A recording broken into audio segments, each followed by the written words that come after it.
Hello,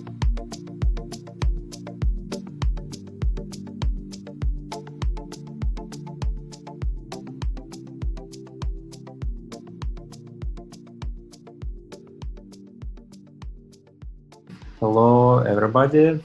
Today we are going to talk about the Tendermint, the TLA specification of Tendermint consensus that we have written for safety properties and for compatibility.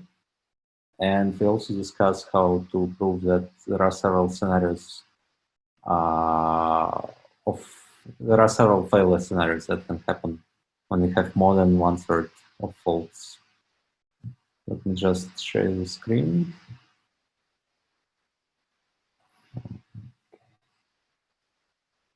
Okay, do you see that? Yes. Good. So here's the specification I was talking about, and you can find it in the verification repository.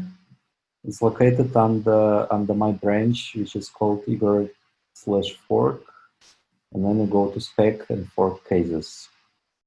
So you can see here there are several TLA specifications, and there is a small description of what's going on here. Basically, what we have just trying to make it larger. We have this TLA specification that I wrote some time ago. Then Jarko made a pass over it, and then I made another pass over it. So this specification is written for safety properties, and it also.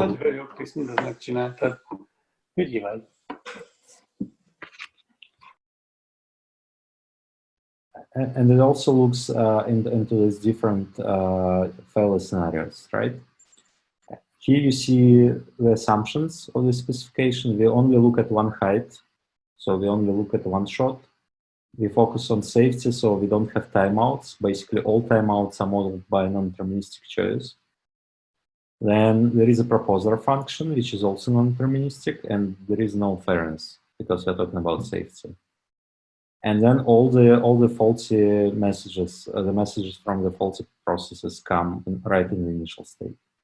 So sorry, when you say the proposer function is non-deterministic, do you mean the value being proposed? The choice of the proposer and the value as well.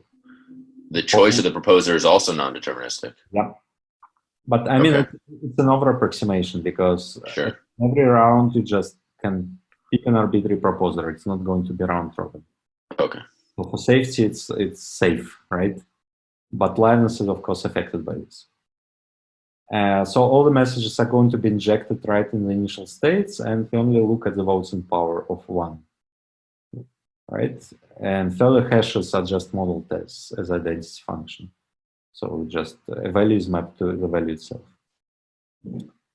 So what we have here, we have several specifications. I guess I will mostly talk about this one here, which is called Tendermint ACC3. That's a specification of the protocol. Then there is a bunch of definitions for TLC and Apalache in the debug specification. That one is used to run the model checking tools.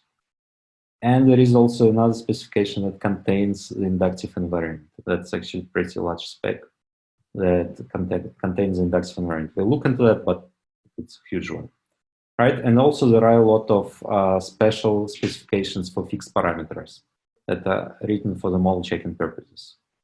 Essentially, there are plenty of specifications that look like this.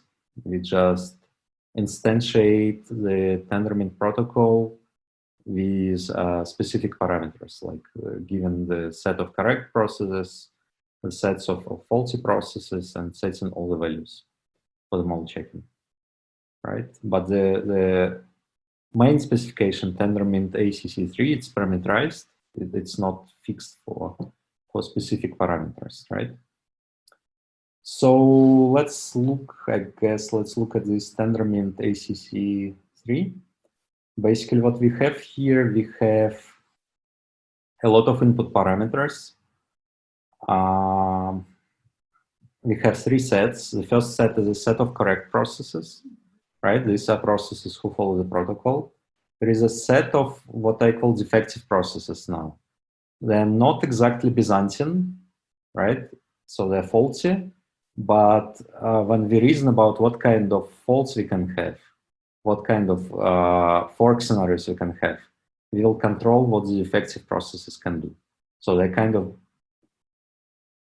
in the basic scenario, they're like Byzantine, but in the reason part, we are going to restrict their behavior to either equivocation or amnesia. And there is a set of purely Byzantine processes. These are like less than 1/3 Byzantine process, like always.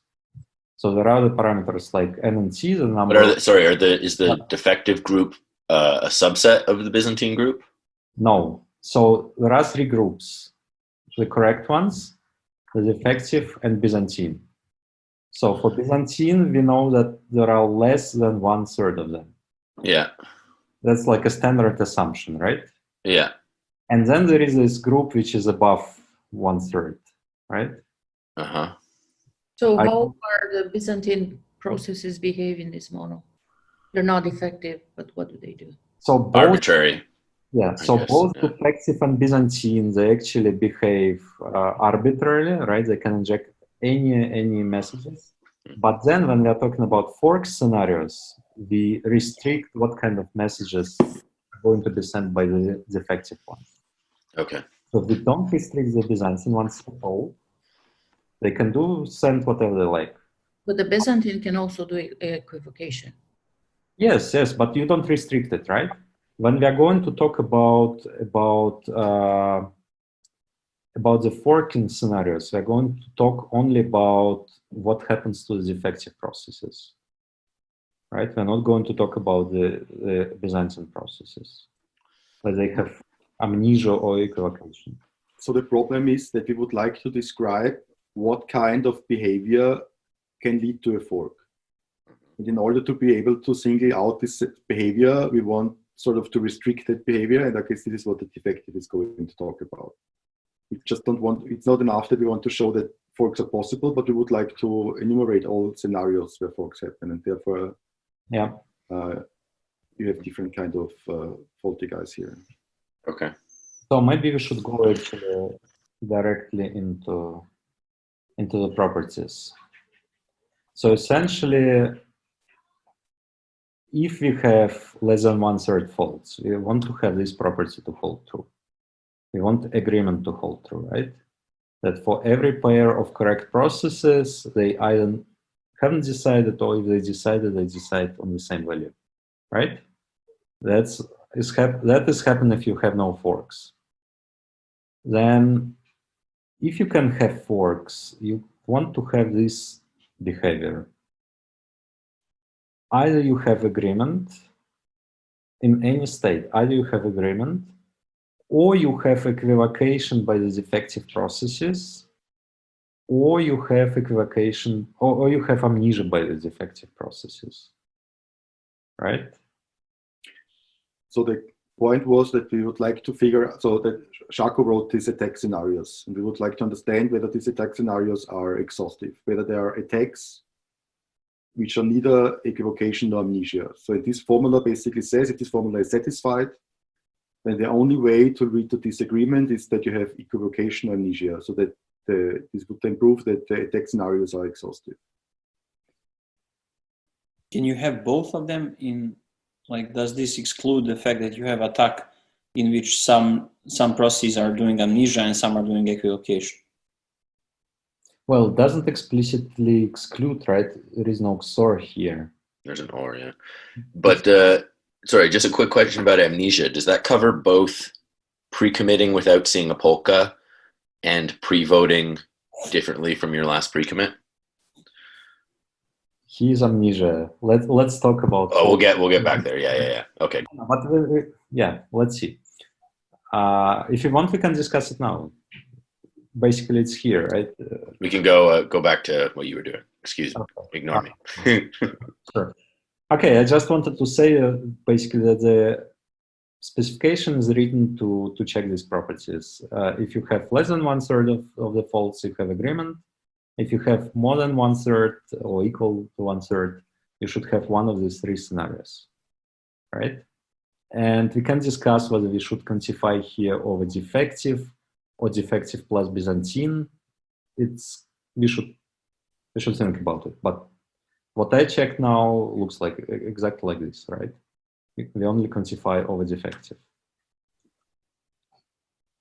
So yeah, you have these parameters like N and T, the standard ones, that's the total number of processes, an upper bound on the number of Byzantine processes, right? It's not the upper bound on the number of Byzantine and defective processes. It's like the standard T in the algorithm, right?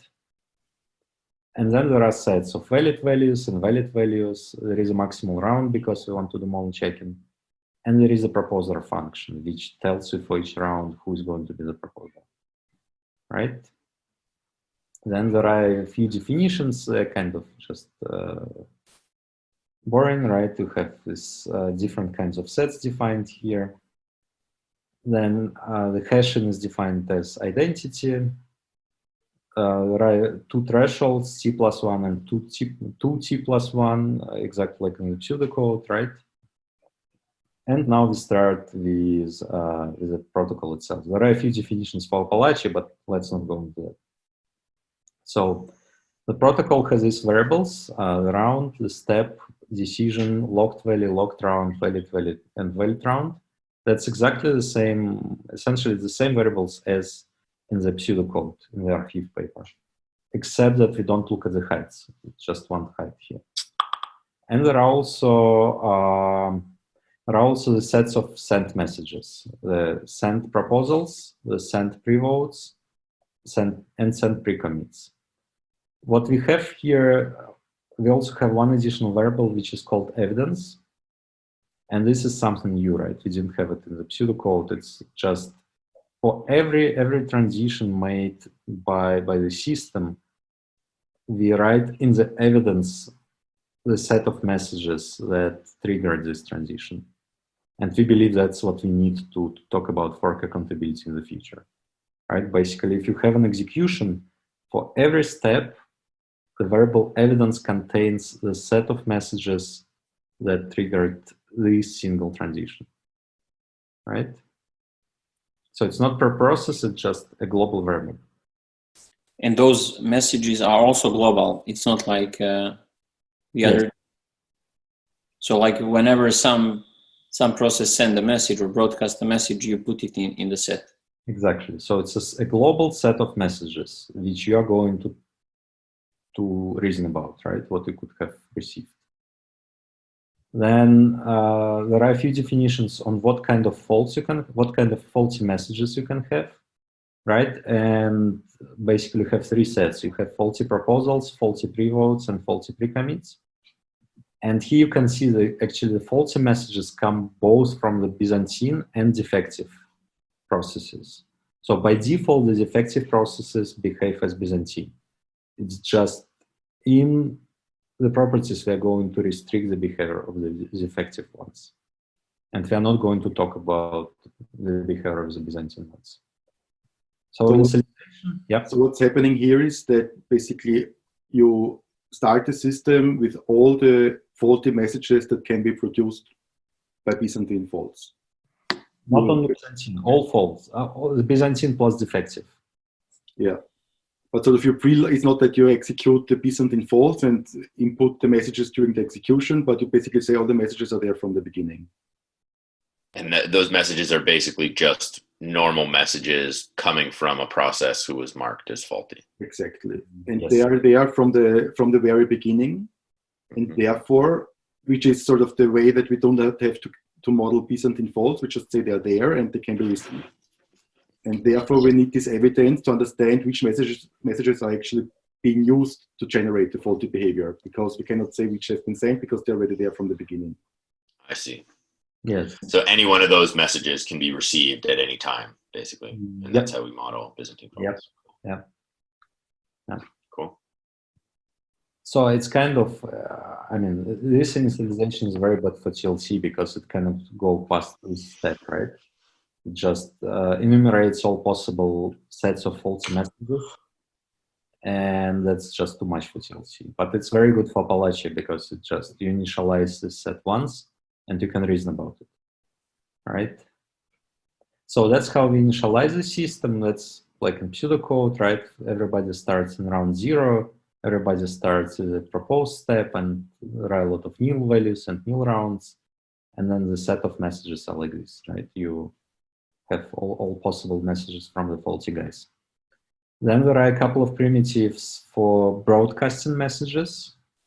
So you can broadcast proposal, which means that you just, for the specific round, add this new message to the set of messages that have been proposed in this round, right? And there are similar operators for pre-votes and pre-commits. So that's how broadcast works. You just add a message to the set of messages, right? The set of messages that have been sent around. But this would probably be just used by correct processes because the faulty are already there. Exactly. I mean, you can always argue that Byzantine also could use it, but their messages are already around. Yeah. Right. So this you need only for the correct ones. And then we have the actual protocol that looks very much like the archive paper, just with a few changes. Right. There is definition for starting round. Maybe I go to next first. Okay. So next, the system transition looks like that, right? You always say that there exists a correct process that makes a step, and the steps are like this. Either you insert a proposal as a proposer, or you react on a proposal when you are in the proposed state, or you react on proposal when you're in proposed state and you have enough pre-votes, or you have a quorum of pre-votes, you can read it, right? So there are plenty of rules here. And actually, Žarko, I'm just saying it for you because you didn't have these 3 actions. I have added them back. Basically, Žarko at some point looked at the protocol and said that for safety, you don't need several actions where you have catch up, or you have timeouts. They are not essential. Where you send new values, essentially. But we need, we need nil to be able to go to the next round. This is termination concern. Yeah, that's a termination. Yeah, but if we're not, I mean, we need it to, it's like the mechanism for going to the next round, and we're trying to ensure safety across rounds. So if we don't have like a correct mechanism for moving across rounds, we're not properly modeling safety. Right?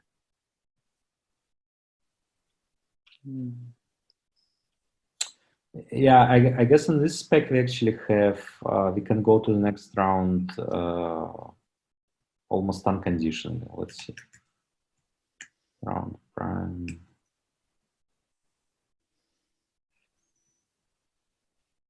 I think that the only, these 3 cases you added are just for timeout and for like a special condition for nil, quorum of nils, but it's a sort of special case. And anyway, like, oh, we have the pre-commits any there. Yeah, okay. Yeah. And rules are anyway, rules are always quorum based. So like if you make transition, you need to respect the quorum. So you need to receive enough number of messages. Yeah. So, but this doesn't change adding this like anything. It's just more complete. So it's better from the point of view that someone who is reading this has really, like, I also think it doesn't affect safety. I can't believe that. I just added it for the sake of being complete here. Sure. Right? And it's kind of boring to look at these rules. I'll just show you a few ones, I guess, right? So when you insert a proposal, you have the standard assumptions, right? That you are the proposer and that you're in the proposed step, and then you have all these rules, right? First of all, you have to make sure that if you're a correct proposer, you haven't sent a proposal yet, right? And then you say that you just propose some value, some valid value. And this, then you choose your proposal. If you had a valid value set already, then you use a valid value. Otherwise, you choose your new value, and then you broadcast this proposal, right? And the proposer function always returns the same value for the same R, right? Yes, it's a function. So it's just Okay. a function. Yeah. It's deterministic, right, as a function. Yeah. And yeah, here there is no evidence because you don't receive anything. You don't have to receive anything to trigger this action, right? But then, for instance, here you what you have here, you receive a message of type proposal from the proposer of your current round. This proposal contains some value v. You don't know whether it's valid or not. And the valid round in this message is set to new, right? You require that this message is in the set of proposed messages. So it's a precondition. You add this message into the evidence. This is going to be recorded that this message has triggered this behavior. And then you compute your pre-vote message, right? You basically compute the message ID.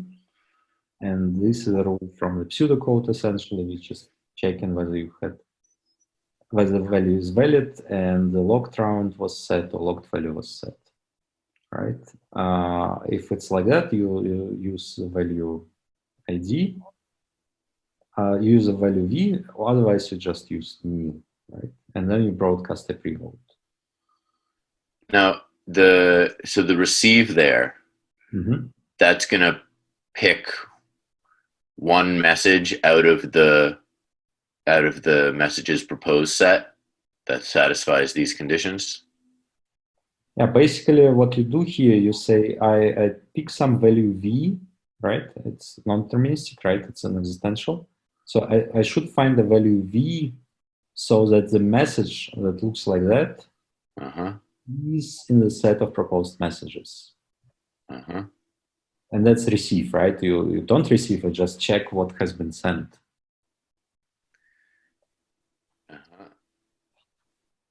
And is it possible? No, it's not possible that there's multiple of those. No, because the correct process will not inject two of them, and faulty process cannot create this message. Faulty process can only create messages where source is equal to the ID of the faulty process. Yeah, but the ID of the faulty process could be the proposer for this round. This is true. This can happen. So if either proposer of round P is faulty, it can produce multiple proposals, right? Yeah. And in this case, you should, as a process, two different processes can react on two different proposals. But a single process actually doesn't react to two different proposals because it changes its own state, right? And But why is... Sorry, go ahead. If I receive one proposed value in the first step, I will record the evidence, and if Igor receives another value in the next step, he'll also record the evidence, and there will be the evidence that there has been a double proposal. So then you have recorded that there was basically something bad. And why is the valid round have to be nil here? This I don't remember. I guess. There are two cases. So we have a special case for... Oh, the next one, it's below. I see it. Yeah, I see it. Yeah. I can open the pseudocode, you know. I just use it as my guiding text. But there is also another case, that's true. Yeah, I see. Yeah. The evidence set here only contains one message. Can it be that previously it contained other messages as well, and you overwrite this with this action? Yeah, evidence is getting rewritten at every step, right? Okay. That's the point. But then if you look at the whole execution, if you look at the trace, right? And you look at the evidence at every step, you can guess what's going on, right? I see. So is the evidence only for our purposes to see the trace, or it's actually used? Well, it's not used in the spec at all. Okay. For our purposes, but what we believe is that we can talk about accountability by using this evidence. We didn't do anything about it, but it looks like if you have this trace, you can actually figure out who is faulty. But you are not appending to evidence. You are overwriting. No, they're overwriting it. Yeah. Yes. But how then you can see the whole trace as you're overwriting it? You will see that there was a change. It's just for the humans. The The TLA doesn't manage the evidence. It's just that at each step, we'll see how the state of the evidence changed. But what we also can do, we can also make a monitor, right? If we introduce a monitor process, it can look into the evidence. Right. The monitor can also collect the trace if it likes, right? The monitor can do whatever it likes. Just for the purposes of this spec, I think it's sufficient to have, you know, to output the evidence at every step instead of collecting the trace. Okay. So the point is, if you, for example, you ask for a counterexample to agreement, you will get a counterexample, which is going to be a trace, and you will going to see the sequence of messages that have been received in each step. Yeah. So the tool will report you the sequence, and in principle, you can just you know, make the unions of all the messages, and then you figure out which messages are not allowed to be there, right? Like in the example, when I receive a proposal for 0 and Igor receives a proposal for 1 in the same round, we understand that the proposal was faulty, and it's enough to have it recorded in the trace. You don't have to carry this information around forever. Right. But It's just a way to explicitly tell us what the value of the message received was in the trace Yes, because by the setting it to a variable. the sets are quite huge because you have initially injected all the faults. So when you look at the counterexample, it's just nonsense, right? There is a lot of garbage. Yeah. But in this example, if two processes receive two different proposals, for example, there will be only single evidence in this step because one of them will overwrite it. In this step, yes, but in two different steps, you should see two different. Yeah, because these are actually two different steps. You're right. Yeah, because atomically, step is atomic action. Yeah. Okay, I see. Right? Now it's clear. Yes, yes. So you don't have any concurrency here, right? It's Okay. just Cool. So, I mean, essentially, it's all these rules you see in the pseudocode encoded as TLA constraints, right? Mm-hmm. And of course, the heaviest ones are those where you check cardinalities. So in many of these rules, you have some kind of sets where you check who has sent pre-vote for value V, for instance, right? Mm-hmm. And then you check that the cardinality of this set is greater or equal than 2t plus 1. In this case, you add the whole set plus the proposal into the evidence. Is there a way to get rid of cardinality? Because you said that this is creating problem for model checker. I mean, now we have an optimization that replaces these cardinality constraints with existential quantifiers. Okay. So for instance, if you say that cardinality of this set is greater or equal than 2, it just means you should find two witnesses. You should find two values in this set that are not equal to each other. Right? That's basically what cardinality. You can basically unroll the cardinality Yep. into a existential statement over n variables. Yes, and that's a new optimization. That's clever. Yeah. That's a new optimization I have introduced, and it actually works quite well. Cool. But this only Apalache can do. Like TLC cannot do these kind of tricks. well, TLC keeps the sets explicitly, so it doesn't make sense for TLC to do that, right? Yeah. Mm. It always carries around the size of your set or So yeah, basically you unroll cardinalities for this kind of constraint. Okay, then yeah, I don't know what to show you. Basically, all these rules follow the pseudocode. You can trust me that we checked that, but somebody has to look at it again. I guess I should just announce a pull request. So we have plenty of these rules, and maybe you should go into the interesting part now. Basically, now we have these fork scenarios. How do we specify the fork scenarios? There are several operators. One of them is equivocation by process, and equivocation says exactly what you expect, I guess. So a process P is producing equivocation, right? It produces two different messages if there exists a round, and two messages, either two proposals or two pre-votes or two pre-commits, such that the proposals or values are different and the process, the source is the same, right? So equivocation is literally like you would expect it, I guess.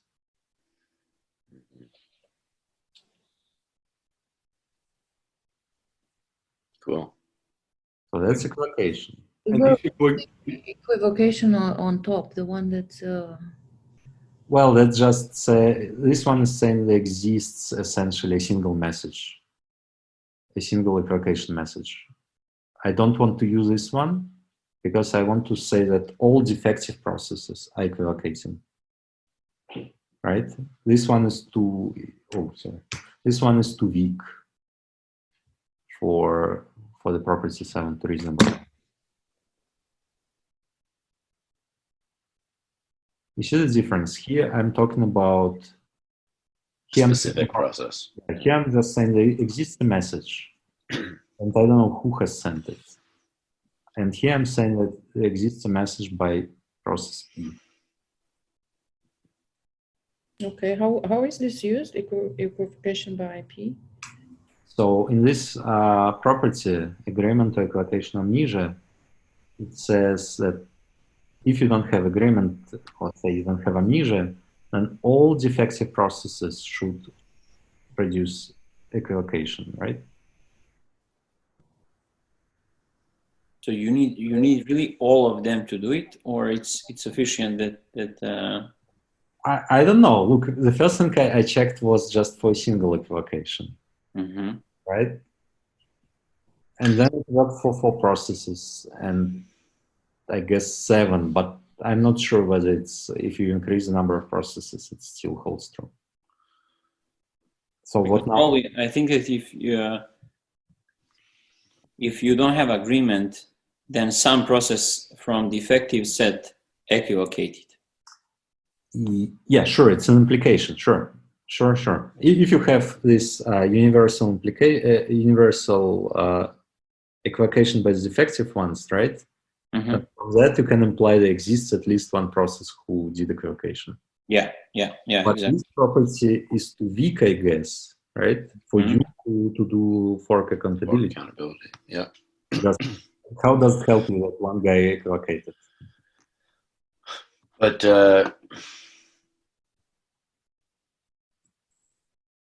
shouldn't it be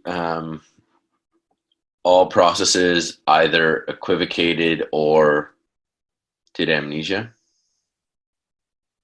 By all processes, you mean all faulty processes? All defect. So yeah, I have a few confusions here. One is I would think that these lines should be combined. So it says for all processes in defective, either it was equivocation by the process or amnesia by the process.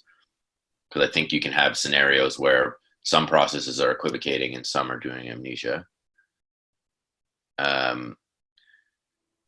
And then I also still don't understand why there's a difference between the defective set and the Byzantine set. The Byzantine are up to 1/3, and they already did all bad stuff by essentially injecting messages they could send in the initial message sets.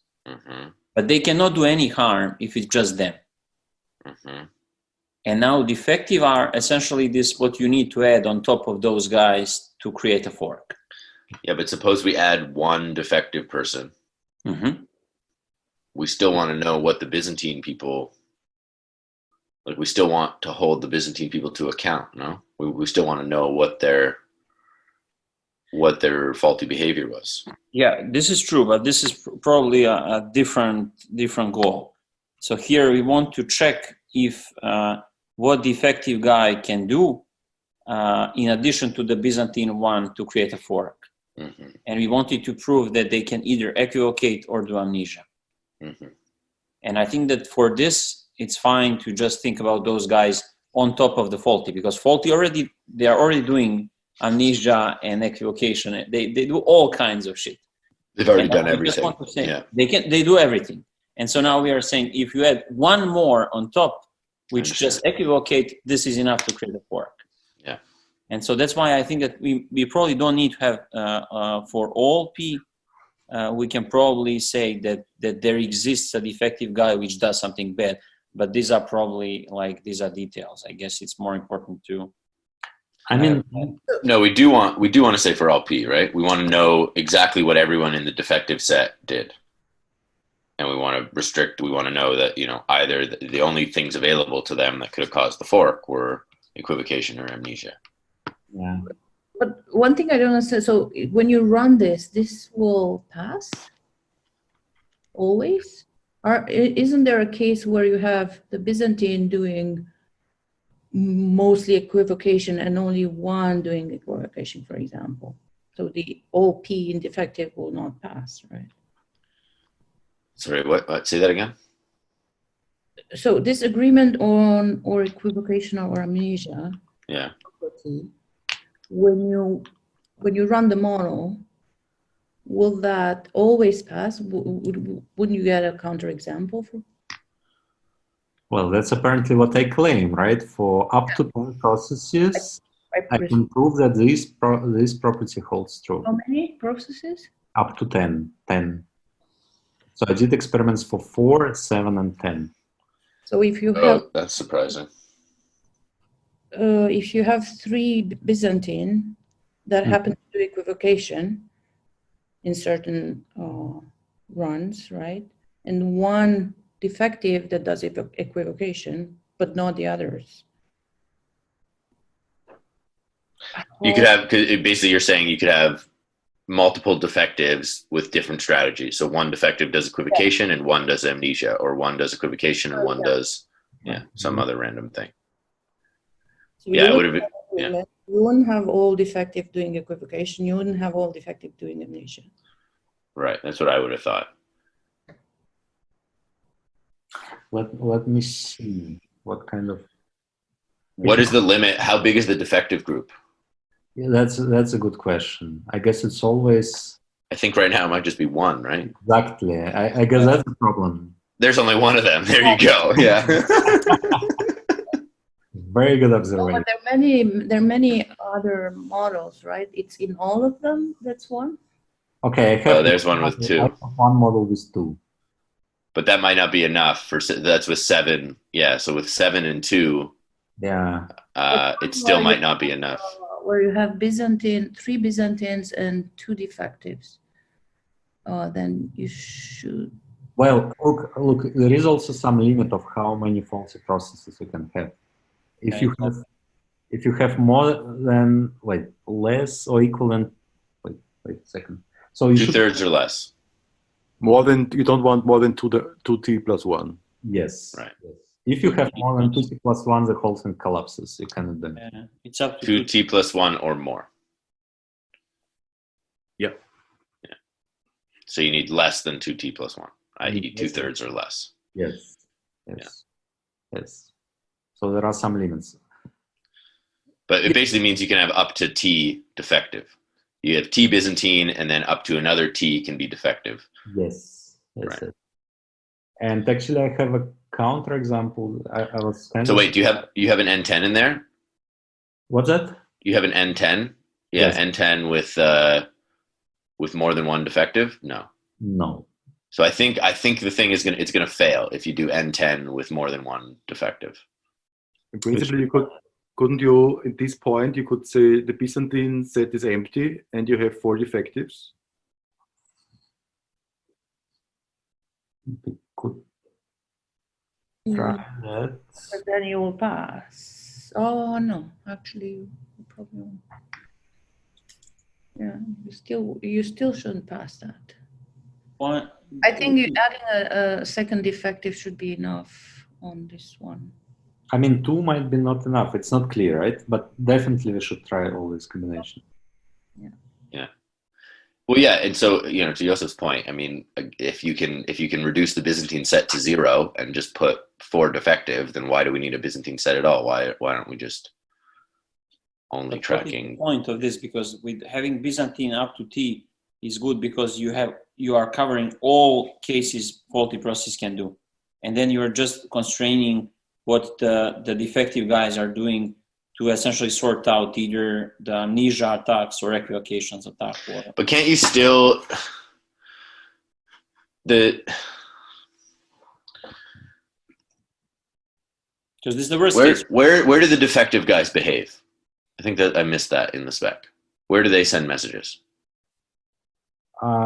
Maybe we should talk about the inductive invariant. I'm not even sure about the initial states anymore after this discussion.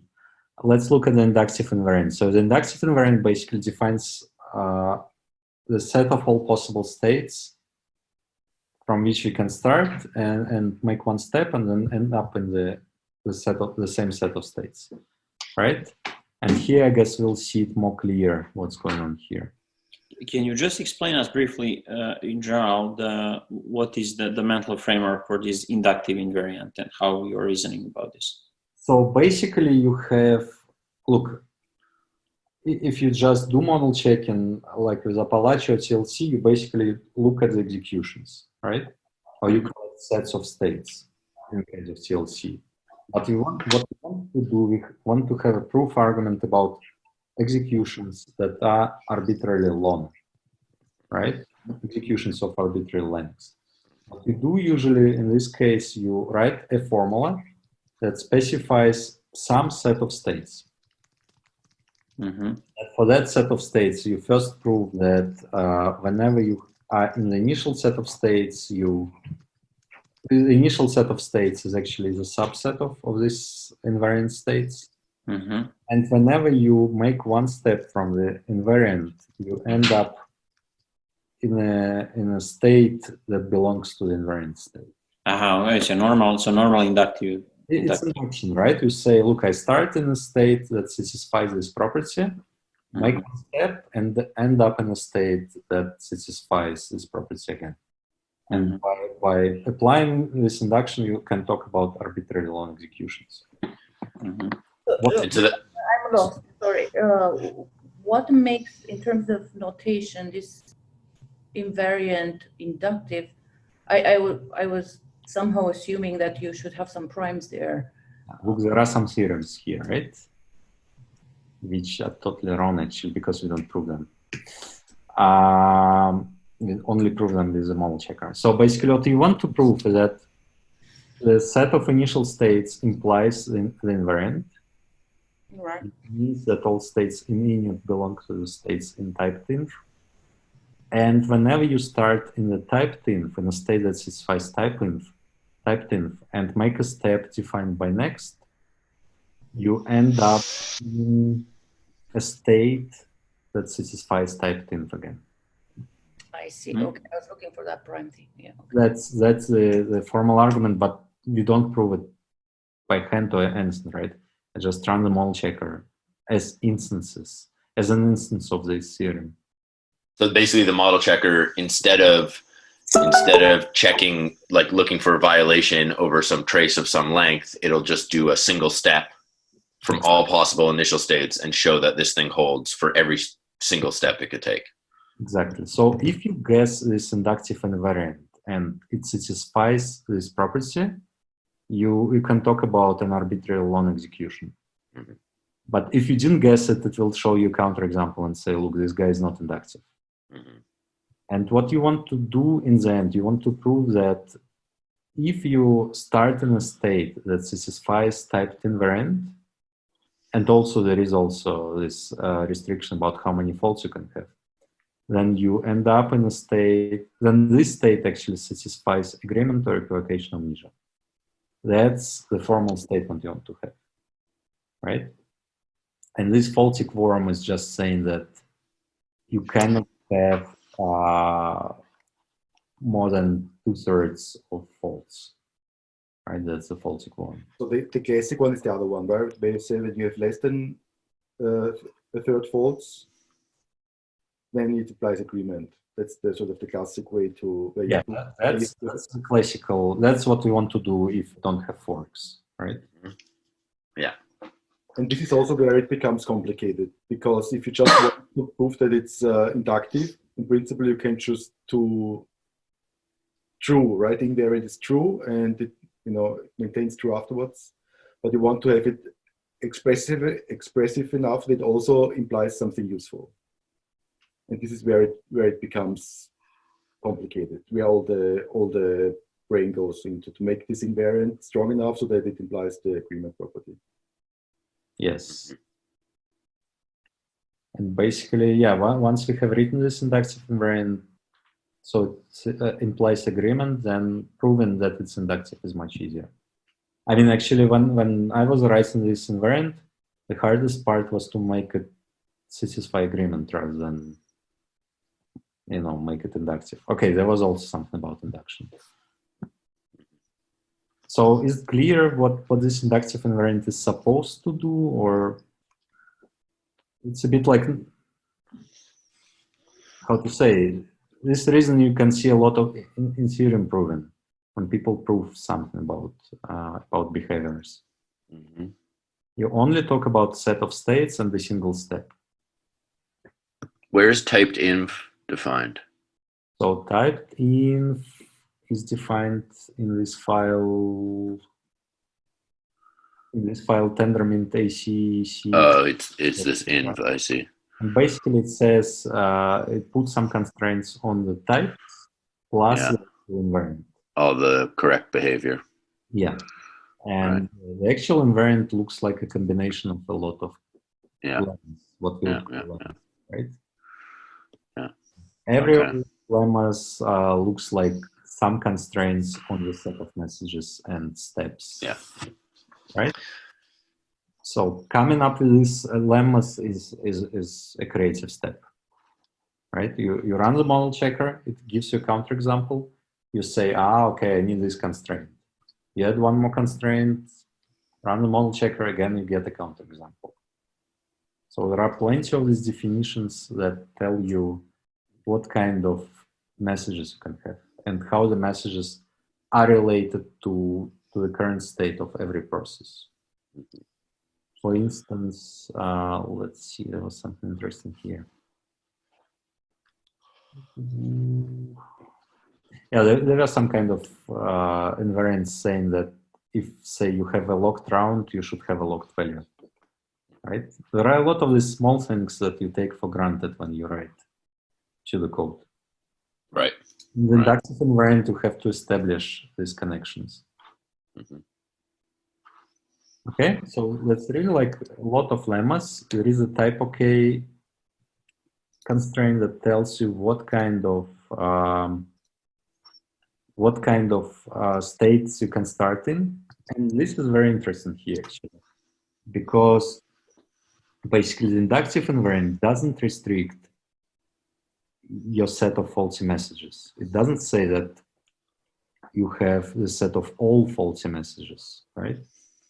It basically says that you can start in a state where the proposals contain arbitrary messages restricted by the types, right? And pre-votes are arbitrary and pre-commits are arbitrary. And of course, there are some constraints for the correct processes, as far as I remember. Yeah. Yeah, basically you say you have arbitrary messages, but they should carry the correct round number. So basically you really start in a huge set of messages. It contain all kinds of garbage, right? And you want to prove that whenever you make a step, you still end up in a set of messages that satisfies this invariant. Right. So what? Where do the defective processes send their messages? So the defective processes don't, right? They are added in the initial. Yeah, they're basically all messages can be added here, right? Here. So you basically start in a state where you can have some messages by the correct ones, some messages by the defective ones, and some messages by the Byzantine ones. And then the inductive invariant, it actually restricts what kind of messages you can have. But I guess the question was to the other model where you described the algorithm rather than the invariant. Oh, they don't. They don't, right? So they don't make us, I mean, there's no step made by the but are they part of all the when you initially generate all those Byzantine messages, that comes from the defective guys too? Yeah. So I guess actually this init. So that It's from faulty, not from Byzantine. Is that right? Yeah. Okay. Yeah. So this init Set of predicate. messages. Now, Yeah. now I discussed it. I think this init predicate should be fixed, because from the very beginning you have messages from the defective processes here. Yeah. That might be a problem.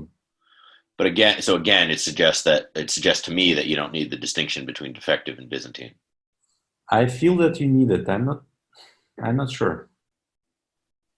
Yeah, for me, it feels that this is correct, and it's just what you want is although the messages, defective gives you possibility to turn them off. So you can say, okay, defective is empty, and then nothing would be injected. Or if you say defective processes. Yeah, but you can do that in the model. You're doing that in the model by defining how many defective processes there are. So saying I don't see the difference between saying there's less than a third Byzantine and 0 defective, right? Mm-hmm. And then just saying there's less than a third faulty. Like if you just had faulty instead of defective plus Byzantine. But I guess for this defective one, you want to constrain what they can do. So although you have, the only thing I don't understand is like the fact that where are they constrained? They generate all possible messages right in front of us, right? Yeah, They're but part like of the faulty set. Yeah, but maybe can you somehow constrain the follow-up transitions by saying, okay, we'll ignore those messages for defective, which doesn't reflect the, for example, equivocation rule. Igor, you showed us before the definition of equivocation and amnesia. Doesn't that what? Can you show us that again? Because this should restrict it, no? Yes. I mean, here you only talk about the properties, right? What you have in equivocation. But these are always true, right? Because the messages are already there in the initial set. If you're talking about the initial predicate, I believe, yes, you're right. I think it's just vacuously correct now, right? Yeah, I think you have to describe this over the evidence, perhaps, or something. Mm. Or to somehow constrain what you will inject if you want to look just, for example, equivocation. So then you don't inject for defective guys all possible messages, but only those which satisfy some predicate. Yes. So for the initial states, I guess, this is broken. This should be fixed. But when it comes to the invariant, actually, the invariant doesn't push all the messages into states, right? So then it's an arbitrary set of messages. Mm-hmm. So the init predicate is broken. The invariant, I don't think so. Mm-hmm. Okay, because here you really just pick an arbitrary set of messages. But it's a good question. What the difference between defective and Byzantine semantically? Now there is no difference. Mm-hmm. Just I specify properties of the defective ones when I talk about equivocation and amnesia. I can try to do the same about all faulty processes and see whether actually it holds true or not. For me, it feels like that having all messages created by faulty processes is useful, because then it's a worst case. We have all possible cases there. The only question is how we model defective processes. Mm-hmm. And there it feels that our intuition is that you don't need to have all defective guys doing one kind of attack. So like some of them can do amnesia, some can do equivocation. And the only for me, the open question is how we want to model, how we want to specify these additional messages, which are following particular attack scenario for defective guys, because these sort of bad actions, in addition to all possible scenarios of faulty guys, are giving you a set of forks. Yes. Because if you don't add these defective guys, all these bad cases you generated always lead to agreement. They cannot do any harm. But now you just drop one more, let's say, a message from a defective guy on top, and then you have a problem. Or not one message, actually it needs to be more messages, but you add sort of a bad behavior, and then in conjunction with those faulty messages, this might create a fork. Yes. Yeah, so this is intuition. Now, what is the right way to model this, whether you need defective or not, I'm not sure, but ultimately what we want is to know that everything that led to a decision, everything that led to a fork, everything that was witnessed, like every piece of evidence that was witnessed that ultimately led to a fork, was of a particular type of behavior, right? Was either equivocation or amnesia. So you want to check that for both Byzantine and defective, you have all of them demonstrate either equivocation or amnesia. I would think so, yeah. I mean, if we're going to do fork accountability right, then we need to be able to do that. But are you sure you can really detect all of them? This was kind of... If there's less than 2/3, yeah. Okay. I mean, I can check that. It's not... No, the problem is it must... So one point is that right now we are ignoring the evidence. And the point is it must all be in the evidence, right? All the Byzantine behavior and the messages that have been used by the Byzantine faults in the evidence. So in there, it's there must be a trace that leads to disagreement, and we have to understand. We can understand what of the behavior led to this. You can just use faulty there, right? Instead of defective union Byzantine, you already have that. But it's currently vacuously true, right? Like it's really true because they're all the messages are in there. For the initial states, yes, because the initial states are defined like that. For the inductive invariant, no, because the inductive invariant picks an arbitrary set of states, set of messages. It's just the initial predicate is broken. I see that now. For the inductive invariant, I think it's still inductive. I mean, it's not a stupid version of the inductive invariant.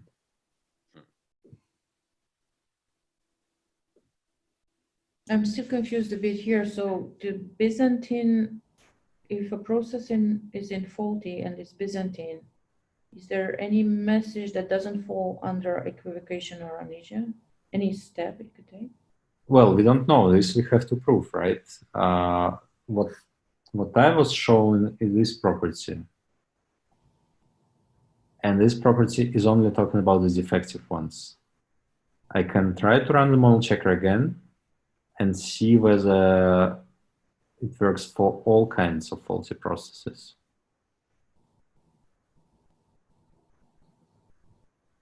I don't know. I thought that was too much for the protocol, but maybe it works. I don't know. Let's see. It should, yeah. Because the whole point is that we can find evidence of more than 1/3 being faulty, right? And we know exactly what those more than 1/3 did. And currently both defective and Byzantine are less than 1/3. Yeah, but what can happen here, just on top of my head, that you can have one Byzantine guy who's doing nothing, and two defective guys who are helping the Byzantine guys, right? So in this case, the guy who's doing nothing will not show you equivocation or amnesia. But if you have a Byzantine guy doing nothing and you have two guys, doing something malicious, that 2 needs to be more than 1/3, otherwise it's not going to have any effect, right? So the property is more refined than you see. You probably want to say that for not more than 1/3. More than exactly. So at least you need to have more than at least T+1 faulty guys are doing either equivocation or amnesia. Yeah, exactly. Maybe you can try with that one, and then we can see how far we can go with that. Yeah. So either agreement or at least T+1 are faulty or equivocation. And then for this we don't need defective gas, I guess. Well, it's just faulty, defective. Yeah, exactly. Yeah, we don't need to use the separate separately. Yeah. They call them D. I call them D.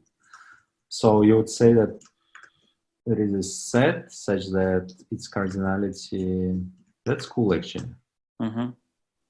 is greater than threshold 1, which is t+1, right? Exactly. Greater or equal. Greater or equal. And then for everybody in this set, For all P and D, yeah.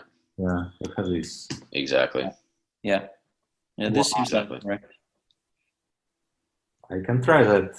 That sounds a But lot the of, question is for this one, like, can you inject all faulty messages and then try to do it? Yeah, that's what I'm not sure about. This will probably not work. You will somehow need to either use additional variable to really see what effectively are, these guys did, or to somehow constrain these faulty messages. yeah, I guess the initial predicate should be refined now, right? Yeah. You cannot inject all the faulty messages in the beginning. Mm. You should actually pick a subset.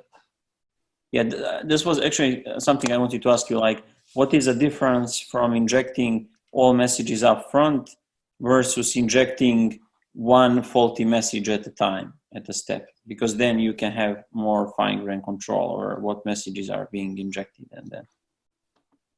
Well, I guess for Apalache it's just harder to inject one message at a time, right? Mm-hmm. And the executions become longer to reach something interesting.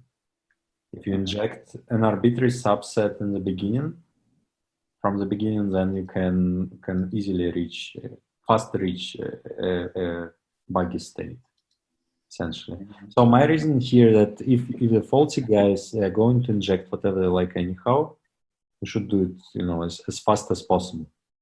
Mm-hmm. Right? But here you're right. In this property, you should be really careful about doing that. So we should really say that the set of initial states contains an arbitrary set of messages from the faulty guys. That will be correct.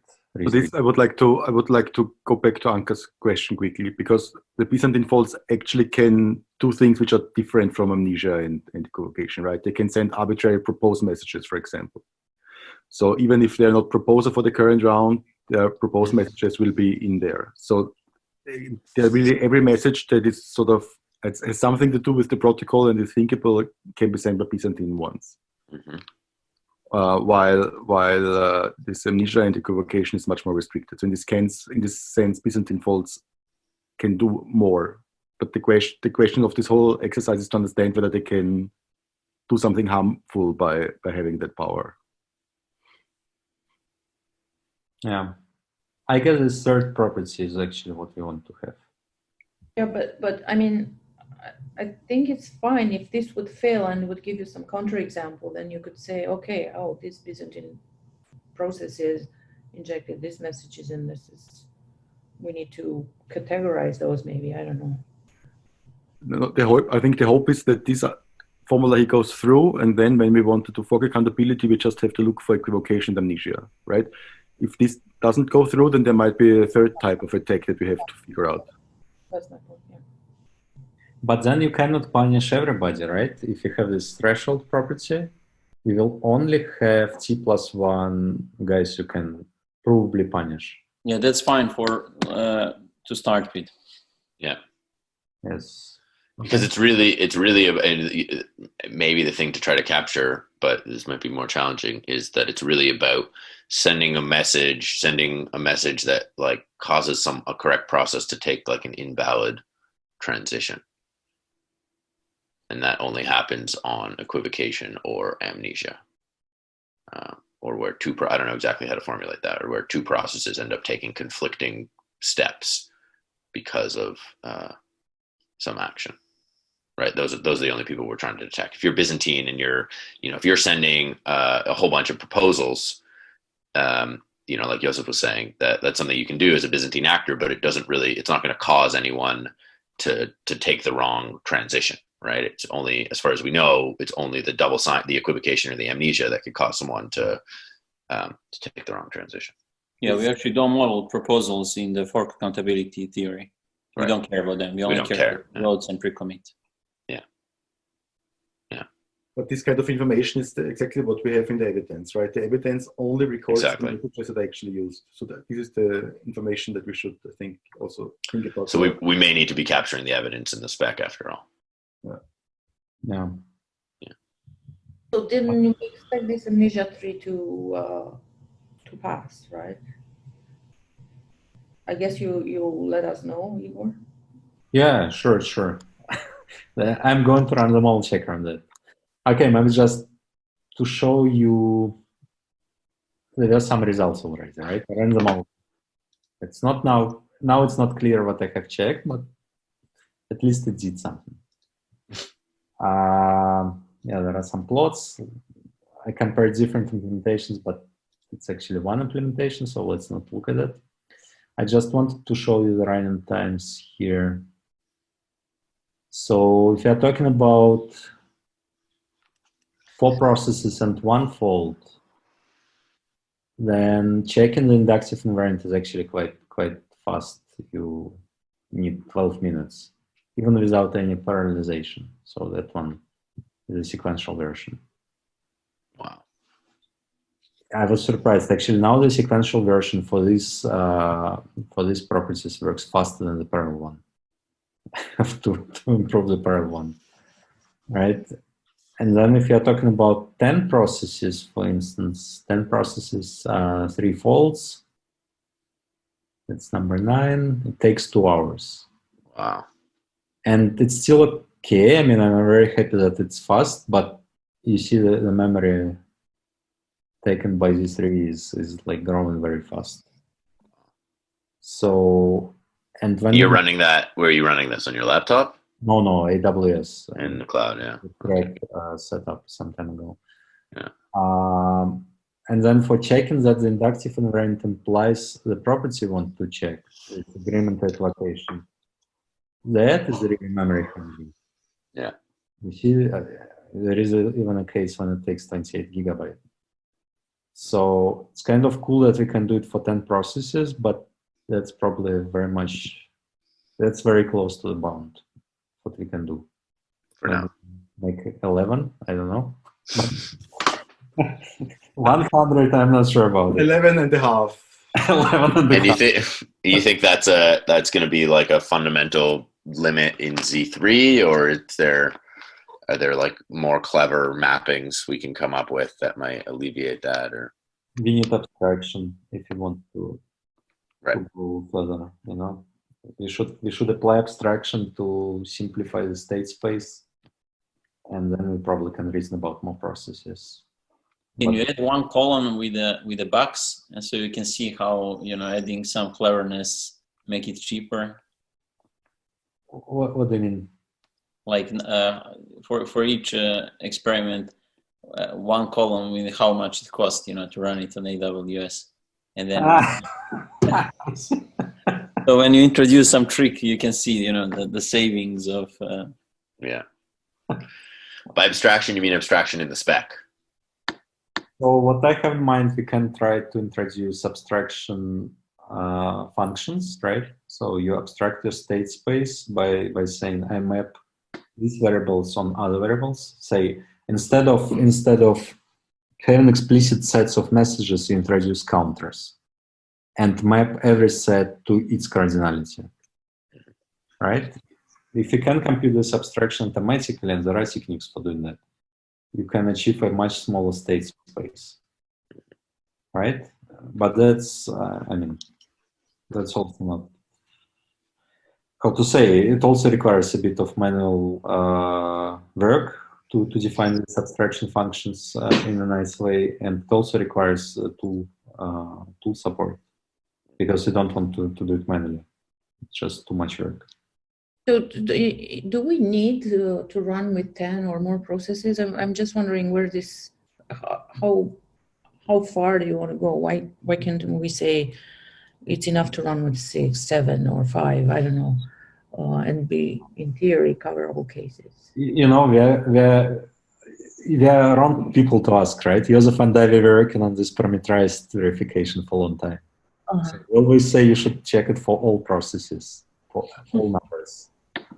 No, 100 is enough. No, there are 100 validators on Gaia. When we are 100, we are happy with it. So.